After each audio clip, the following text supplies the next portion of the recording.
Hey, it's Matthew Todd and welcome to the next lesson in Module 3. In this module so far, we've talked about what we mean by unit testing, in terms of what we actually mean by a unit, and seeing how we can define a unit from a couple of different perspectives. We've also talked about refactoring, what we mean by this and why we need to do it, and we've seen how different levels of refactoring can have an impact on the units that we have in our application. So in this lesson, I want to talk about and demonstrate how testing for purpose can make refactoring much safer, something you're confident to do and happy to do. Refactoring is something I found a lot of developers typically put off, usually out of fear, either a fear of breaking something or a fear it will become a very time-consuming task, and therefore make them appear unproductive. This does mean that small to medium refactors get put off, and solutions that are no longer the best fit get built on top of, until you get to a point where a larger refactor then becomes required. So a lot of people will struggle with refactoring, and it may seem counterintuitive, but they actually struggle more if they have tests in place. So why is this? Surely tests are there to help us, right? They're here to catch issues when we break the code. So tests should help us with this refactoring process. Well, not necessarily, because with the wrong test approach, with the wrong test structure in place, it can actually be very easy to end up with a more rigid, brittle test structure. And then when you do perform refactoring, you are left with a number of test failures and breakages that you then have to fix. And this means that refactoring with that kind of test setup in place actually causes significantly more work for you. You're left with many tests to fix and clean up, and in many cases with anything other than a trivial refactor, it's not even obvious what the test fixes should be, whether any particular test is still valid, what test setup or input is relevant or could be affected by your refactor, whether the assertions are still valid, and also whether the assertions are even complete and verify everything you now need them to. If you aren't put off by the amount of work this would involve and decide to go for it, you still tend to focus on making the tests unbroken and pass, rather than ensuring the behaviour remains correct. And this is where testing for purpose comes in.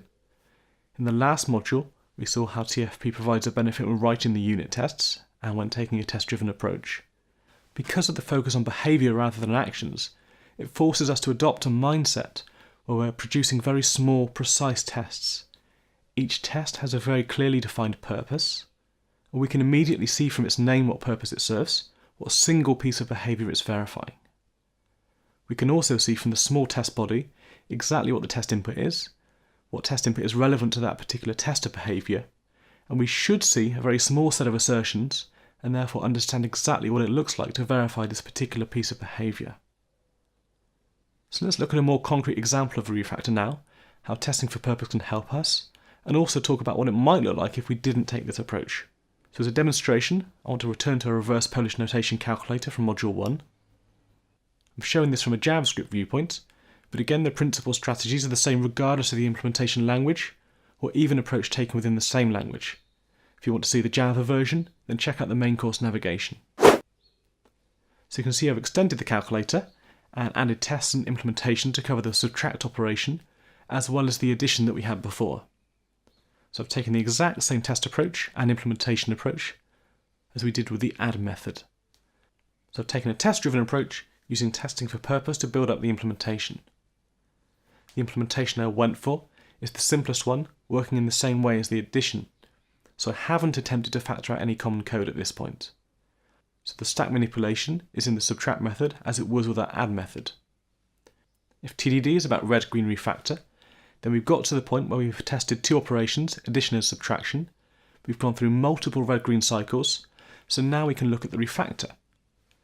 So depending on your application, this refactor could come immediately after implementing the simpler solution, as in this case, or it could be at some future point where you decide that before continuing, before adding more features, or operations in this case, you'd like to refactor before you do that. It doesn't really matter at what point in time you decide to do this, the approach is the same. So I want to demonstrate a refactor, as we talked about before, where we're changing the structure of the units that we have. I don't just want to extract some common code and change the internal structure of our calculator. I actually want the calculator to be concerned only with stack manipulation, and then the application of operations, but the operations themselves should live elsewhere. Now, in thinking about how to represent our operations, if we want to move them outside of the calculator itself, In JavaScript, we can keep this pretty simple and have each operation as a function. We're going to take a test-driven approach, and rather than start by changing the calculator, we want to leave that alone for as long as possible. When refactoring, we want to try and avoid breaking changes into the last possible moment. So rather than start with changing the calculator, I'm going to start by implementing our new operations in the new way, by providing them as external functions to our calculator. We're taking a test-driven way, so I'm going to start with a test. So I'll create a test for our add operation. Standard kind of test structure that we had before. We can see at the bottom of the screen all the tests are still passing at the moment. So here we're describing the add operation.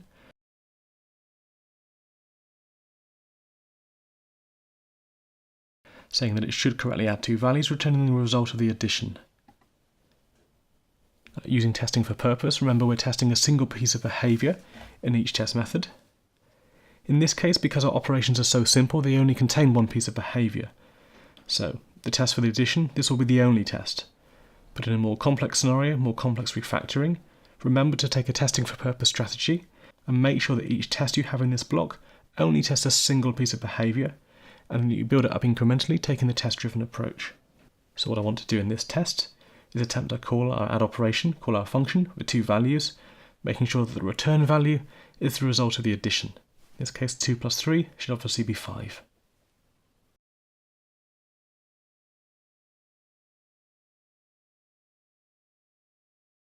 So in this case, if we save it at the moment, we see we've broken the tests because this add module doesn't exist. So this is our first failure, so we can create the source file. While saving this, we see the test runs but fails because add isn't a function. It's undefined at the moment. Let's fix that simply by making this export a function.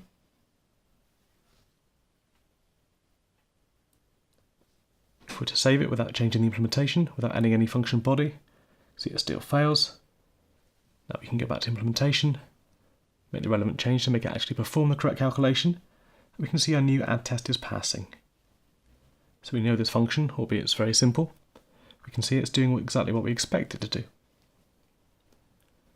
So now we're going to leave the calculator alone, as we said before, and do exactly the same approach for the subtract operation. So follow exactly the same pattern, create a test for this.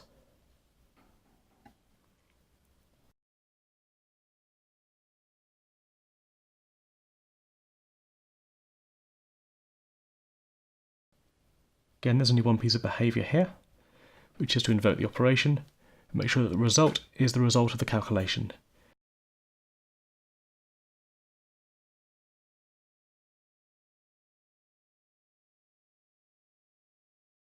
In this case, 10 minus 8, which should be 2.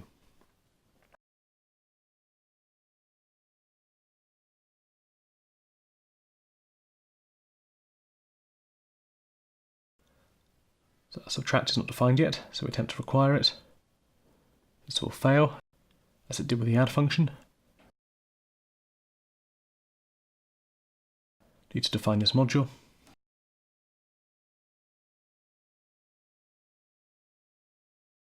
Again, we get a failure because it's not a function. We're not exporting a function from this module. So now we can export a function that performs the correct calculation.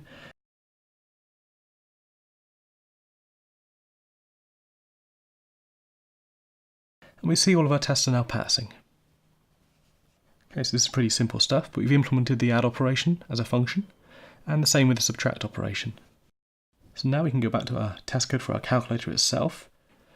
We can see all the behaviours that we're verifying, each one being verified in its own test. So the approach we'll take here is we'll go back to our calculator tests, start from the top, work our way down this test file, look at the behaviours that are being verified that relate to operations, and decide what the new behaviour should be in our calculator. And we'll decide whether this behaviour is one that still applies to the calculator itself, in a new way of invoking these operations. So the first thing we note, when we're testing a new calculator, we can see that it shouldn't allow the add or the subtract operations when no values have been pushed onto the stack. So in the same way this shouldn't work for add and subtract, this also shouldn't work when we attempt to invoke a generic operation, an operation that we're going to be supplying to our calculator in our new structure. So we'll use this as a basis. So in this case, we shouldn't allow an operation to be invoked when no values have been pushed. We expect it to throw an error. In this case, we want to call calculator.invoke, which will be a new way of invoking an operation, rather than add or subtract.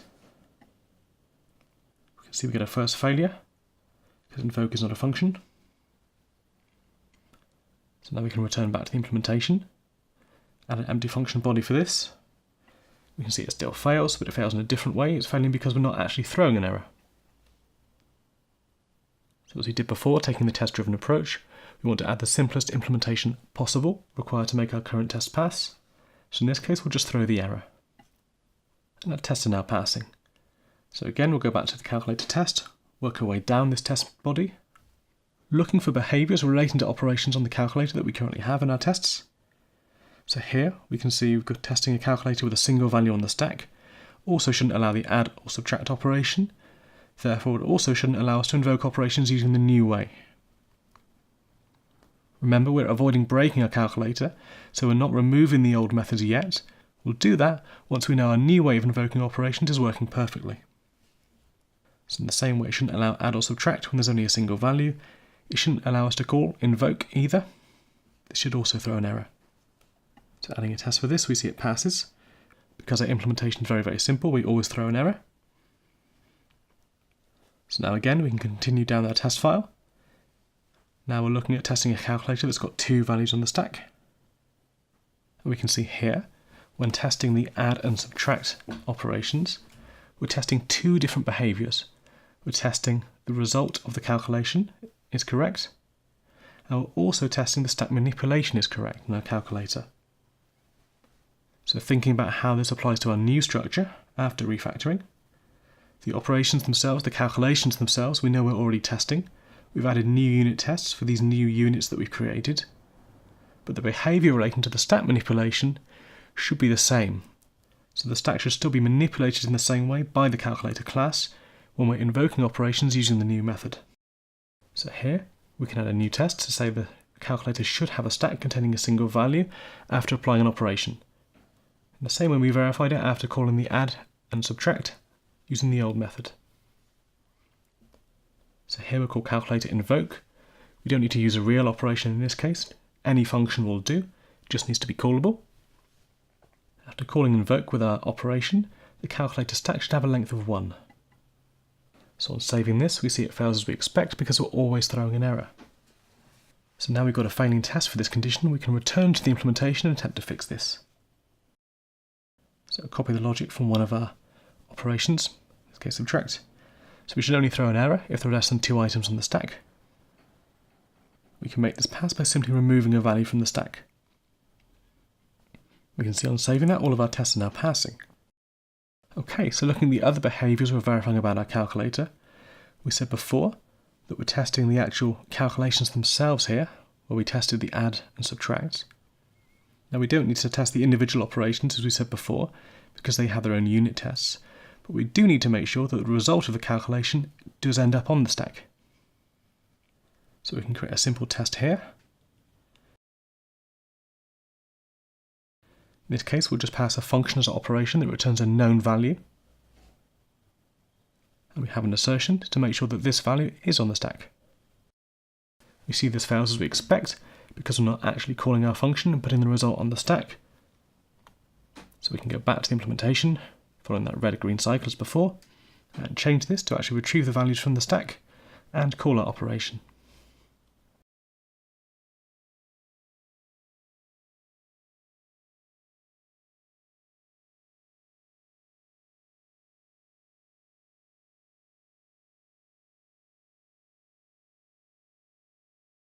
So on calling the operation, push the result onto the stack. We see that our test is now passing. So again, returning to our test code, going down our test file, looking at the behaviours that we're testing, we can see we're also making sure that the values on the stack, the first value is not altered when testing a calculator that's got 3 values on the stack. We're testing this only with the add operation, but the same should also apply using our new invoke method. So add a similar test to the one above, making sure that the stack is correct, and again using a function that just returns a known value as the operation.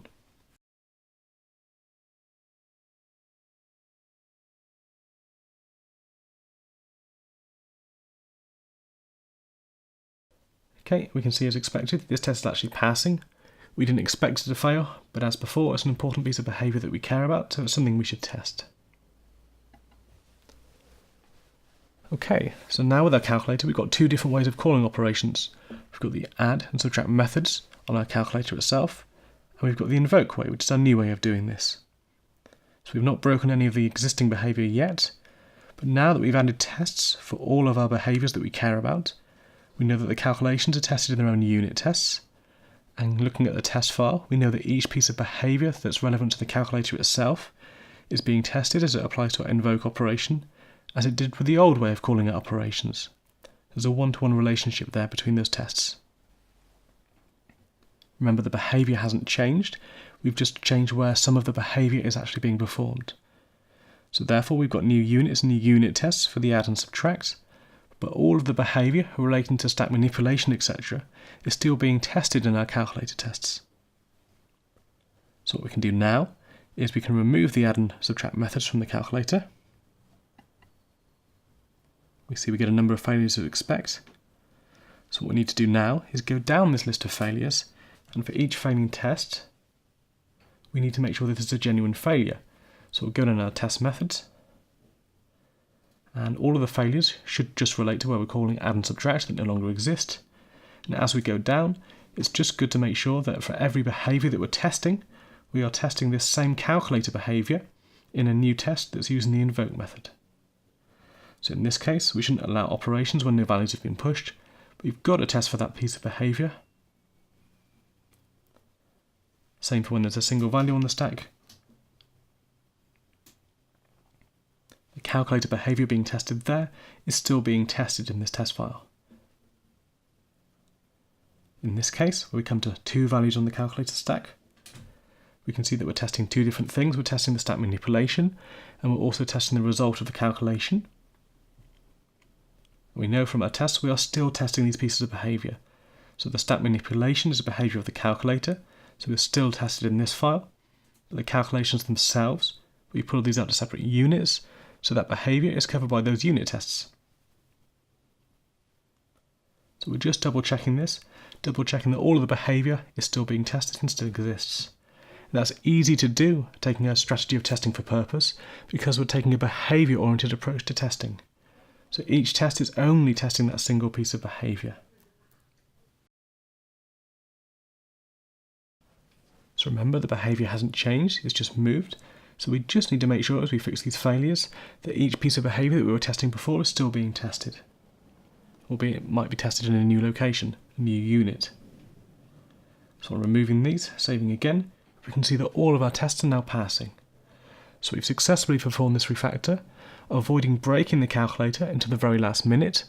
And this is something I always try and do when refactoring, is to try and make the refactoring backwards compatible, so we can have two sets of tests sitting side by side. Make sure that each piece of behaviour that's being tested before is still being tested, although it might be tested in a new location, a new unit. Then once we're sure we've got that parity there, we can delete the old code and delete the old tests relating to the old way of working, the old structure. So that's it for now. In this lesson, we've seen how using testing for purpose initially, making a test behaviour driven, makes the decision about how and what we want to test when refactoring much simpler. Focusing on the behaviour means that when we do refactor, we just have to think about how our refactoring is affected where each type of behaviour now lives. If we'd gone with the approach most developers take, focus on the action, the methods in our unit, then the behaviours and verifications of these behaviours would have been less clear, likely distributed between our tests. So we'd had to unpick those, which would not only have been time consuming but also risky. It's easy to miss things this way. So I'll leave it here for this lesson, and I look forward to seeing you in the next lesson, where I'll set your refactoring exercise based on your previous work, so that you can put this into practice in a safe environment.